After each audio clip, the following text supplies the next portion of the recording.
डायनासोरों का आकार और उनकी विविधता अत्यंत अद्भुत थी।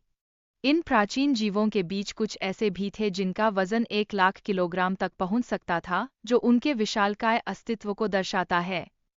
उस समय पृथ्वी ऑक्सीजन से परिपूर्ण थी और विशालकाय पेड़ हर ओर फैले हुए थे।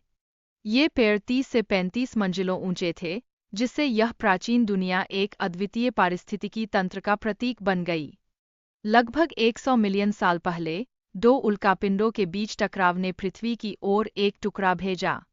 यह टकराव अंततः डायनासोरों के विनाश का कारण बना, जो वैज्ञानिकों के लिए एक महत्वपूर्ण अध्याय है। टकराव से पहले की स्थिति में धरती की रोशनी इतनी तेज थी कि आसपास के जानवर असहाय होकर अंधे हो गए। यह घटना विज्ञान के लिए एक रहस्यमय घटना बनी, जिसने तब के जीवजंतुओं के जीवन पर गहरा प्रभाव डाला। उल्कापिंड के टकराने से उत्पन्न गर्मी और ऊर्जा ने आसपास की भूमि और जल को तबाह कर दिया। इस शक्ति का स्तर लगभग 100 मिलियन परमाणु बमों के बराबर था, जो प्राकृतिक आपदाओं के संदर्भ में अभूतपूर्व था। टकराव के बाद मलबे का एक बड़ा हिस्सा अंतरिक्ष में पहुंच गया और धरती पर गिरने लगा, जिससे कई किलोमीटर तक विनाश का सिलसिला शुरू हो गया। यह घटना एक भयानक प्राकृतिक आपदा के रूप में सामने आई। इस टकराव के कारण समुद्र का पानी आसमान की ओर उठा, जिससे भयंकर बाढ़ आई।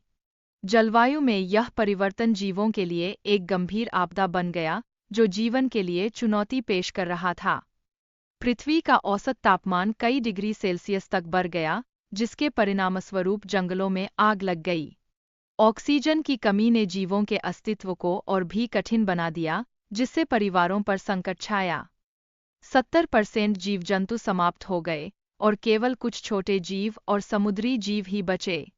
उनके लिए यह नई स्थिति एक चुनौती बन गई, जिसने जीवन की बुनियादी धारा को प्रभावित किया।